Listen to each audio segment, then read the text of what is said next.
April 30th, 1945. Deep inside a bunker beneath the ruins of Berlin, Adolf Hitler faced the final 24 hours of his life. The once most powerful man in Europe was now trapped, surrounded by enemies, betrayed by allies, and haunted by his own failures. What really happened in those last hours? Who stood by him? And how did the Nazi regime collapse with him? April 29th, 1945. Deep beneath the burning ruins of Berlin, Adolf Hitler sat inside the concrete walls of the Führerbunker. Above him, the city was collapsing. Soviet artillery pounded relentlessly, every explosion shaking the bunker like a coffin being nailed shut. What was once the capital of a powerful empire had turned into a graveyard of smoke, rubble, and fire. Hitler, once the feared dictator of Europe, now found himself trapped in a dark underground maze, with only a handful of loyal aides, secretaries, and guards left by his side. His once commanding voice had grown weak, his hands trembled uncontrollably, and his face looked pale and lifeless. Every few minutes, messengers rushed into the bunker, carrying devastating news from the battlefield. Soviet troops had broken through the final defensive lines, and the sound of gunfire could be heard just streets away. Hitler demanded updates from his generals, but each report was worse than the last. The mighty German army he once boasted of had crumbled, and the Reich he dreamed would last 1,000 years was about to collapse in less than 12.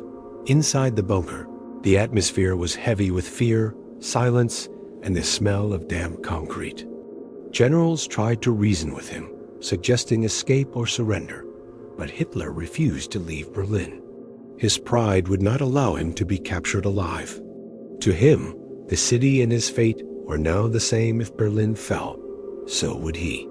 In moments of anger, he shouted and blamed his officers for betrayal, calling them cowards and incompetents.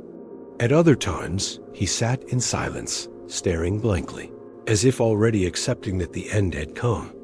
Even as the bunker shook from explosions, Hitler clung to illusions. He spoke of phantom divisions that no longer existed, imagining reinforcements that would never arrive. His staff, exhausted and broken, nodded quietly, knowing these armies were nothing more than shadows of his collapsing mind. In those final hours, reality and illusion mixed inside the bunker. As Hitler refused to face the truth that the war was over, food supplies were nearly gone, electricity flickered, and water had to be rationed. Yet despite the chaos above, daily routines continued. Meals were still served, reports were still typed, and guards still patrolled the narrow hallways. Everyone knew they were living their last hours, but no one dared to speak it aloud in front of Hitler. The once supreme leader of Nazi Germany now lived like a prisoner of his own bunker, sealed beneath the ashes of the empire he had built through terror and destruction. As midnight approached, Hitler sat surrounded by maps that no longer meant anything, listening to artillery thunder above. The world he created was collapsing, and he knew the enemy was only days, perhaps hours, away from his underground door. The final act of Adolf Hitler's life had begun, and there would be no escape. Eva Braun, and the last wedding. Hitler finally marries his longtime companion Eva Braun in a brief midnight ceremony. Despite the chaos outside, the bunker witnesses a strange moment of celebration with champagne, small talk, and subdued congratulations. In the early hours of April 29th, 1945, as the ground trembled above the bunker and the echoes of Soviet artillery drew closer, Adolf Hitler made a decision that stunned even those closest to him. In the shadow of total defeat, with his empire burning to the ground, he chose to marry Eva Braun, the woman who had remained at his side in secrecy for more than a decade. It was a strange, almost surreal moment of intimacy in the heart of chaos. A final attempt to give meaning to a life that was collapsing around him. The wedding was not grand, nor was it filled with the pride of past Nazi ceremonies. Instead, it was quiet, rushed, and heavy with the knowledge that it was nothing more than a farewell ritual. Inside a dimly lit room of the Führerbunker, the couple stood before a minor official and exchanged vows. Eva Braun, dressed simply and nervously smiling, seemed to cling to a fleeting moment of happiness, while Hitler, pale and worn down by years of war and paranoia, appeared distant and mechanical. The witnesses signed the marriage certificate, sealing a union that had been hidden from the public eye for so long. After the brief ceremony, the bunker staff gathered for what would be one of the strangest celebrations in history. Champagne. Bottles were opened, glasses were raised, and for a few minutes, laughter echoed in the underground chambers. Yet behind the forced smiles, everyone knew this was no ordinary wedding reception. It was a final act of denial in the face of destruction. Outside, Berlin was a raging inferno, but inside, Hitler and Eva tried to pretend, if only for a short while, that life was normal. Eva, who had spent most of her life in Hitler's shadow, finally had the title she had long desired, his wife. She knew the end was near, and yet she chose to stay with him, rejecting offers to escape. Her loyalty was absolute, and her decision was clear. She would share his fate, whatever it might be. To her, this marriage was not about a future, but about standing with him in death. As the night dragged on, Hitler withdrew once again into despair.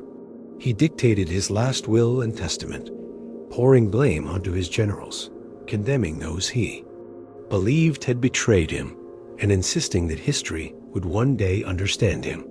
Eva, meanwhile, remained calm, quietly smoking cigarettes, occasionally smiling at the secretaries and staff, as if to comfort them in their shared doom.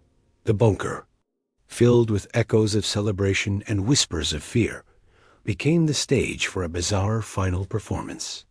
While the world above collapsed into rubble, down below, the leader of the Third Reich and his bride clung to each other in a marriage that was less about love and more about defiance against the reality that surrounded them.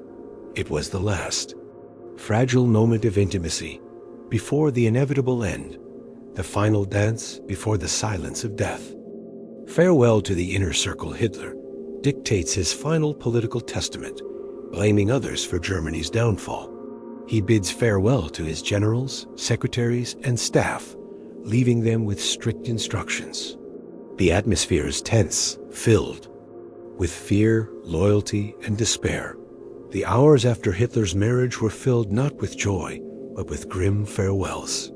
Inside the concrete walls of the Führerbunker, Hitler summoned his closest aides, generals, and secretaries.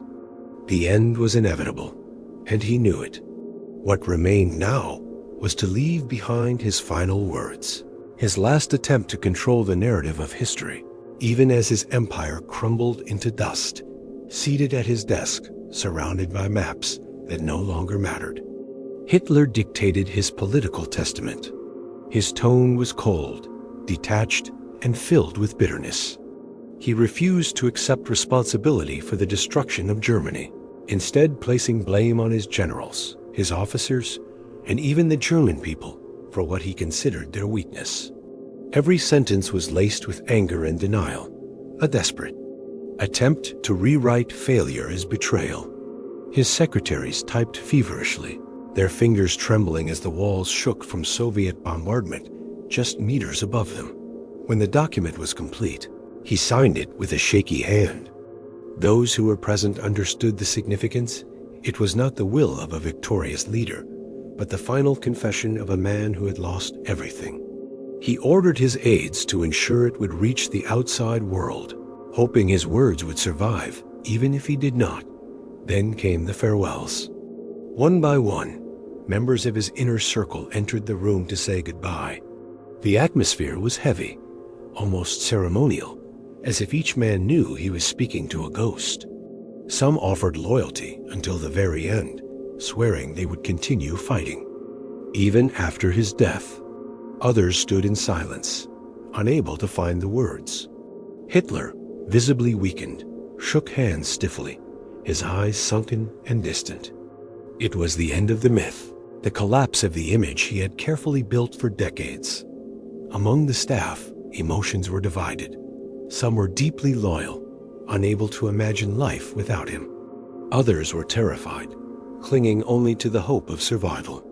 A few broke down in tears, while others watched silently, their faces pale, waiting for the final curtain to fall. Hitler, for his part, seemed both defiant and resigned. He told them he would not leave Berlin, that he would not allow himself to be paraded in front of the world as a defeated prisoner. His fate, he insisted, would be death on his own terms. As the night wore on, the bunker grew eerily quiet. The sounds of artillery never ceased, yet inside, a strange calm settled over the group. The staff drank wine, smoked cigarettes, and exchanged whispers, each person aware that every moment could be their last. Hitler had withdrawn to his private chambers, Eva Braun by his side, while the rest waited anxiously for what everyone knew was coming. It was the last gathering of the Third Reich, not a council of war, but a funeral in slow motion. In those hours, the empire that had once threatened the world shrank to a single bunker, filled with exhausted men and women awaiting their fate, as their leader prepared to leave them forever. The suicide and aftermath on April 30th, 1945, Hitler and Eva Braun retreat to his private room. Soon, a gunshot is heard. Hitler ends his life while Eva takes poison. Their bodies are swiftly carried outside, doused in fuel, and set ablaze. The Reich crumbles as the Soviets close in April 30th, 1945. The final morning in the Führerbunker was cloaked in silence, broken only by the distant thunder of Soviet artillery pounding Berlin into ashes. Inside those underground walls, Adolf Hitler prepared for the last act of his life. His mind was made up. He would not allow himself to be captured, humiliated, or displayed before the world. He had chosen death, and he would take it on his own terms. At noon, Hitler emerged from his chamber to join his staff for a final meal. It was simple, modest, and strangely ordinary. Pasta and salad served as if nothing outside had changed. Conversation was minimal, and the faces around the table were grim. For many, it was not just a meal, but a funeral disguised as lunch. Eva Braun, newly married and determined to stay loyal to the end, sat at his side. Unlike others in the bunker, she smiled faintly, accepting her fate without fear. After eating, Hitler retreated with Eva to his private quarters. There, he gave his dog, Blondie, a capsule of cyanide, watching as it took effect. It was his final test to ensure the poison would work. The atmosphere grew heavy, the inevitability of the end pressing down on every soul in the bunker. Around 3:30 p.m., those waiting outside heard no words of farewell, only silence, followed by the sharp crack of a gunshot. When the door was opened, Adolf Hitler was slumped on a sofa, a pistol in his hand, a bullet through his temple. Beside him lay Eva Braun, her body still, the bitter smell of cyanide in the air. Together, they had ended their lives just as Soviet troops closed in on the heart of Berlin. Immediately, his aides moved with urgency. They wrapped the bodies, carried them through the bunker's narrow hallways, and brought them up into the burning garden above. There, under a sky filled with smoke and fire, they placed the corpses in a shallow crater. Gallons of fuel were poured over them, and a torch was struck. Flames erupted, consuming the remains of the dictator and his wife. As loyal staff stood silently, saluting, while shells exploded all around. The end of Hitler was not marked by grandeur or ceremony, but by fire, fear, and silence. As the bodies burned, the Third Reich crumbled with them. What was once proclaimed a 1,000-year empire had collapsed in barely 12. The man who had plunged the world into war, who brought death and destruction on an unimaginable scale, now ended in ashes scattered over the ruins of his own creation. Above ground, the Red Army was only hours away. Below, The bunker was filled with despair, fear, and the realization that nothing remained to fight for. The last 24 hours of Adolf Hitler's life were not glorious, not heroic, but tragic, desperate, and inevitable. His empire was gone, his people abandoned, and his legacy forever stained by the horrors he unleashed on the world. And so ends the story of the dictator's final day, an ending that reminds us how power, no matter how absolute, is never eternal. If you found this story gripping, make sure to like this video, subscribe to the channel for more historical deep dives, and share it with others who want to uncover the hidden truths of history.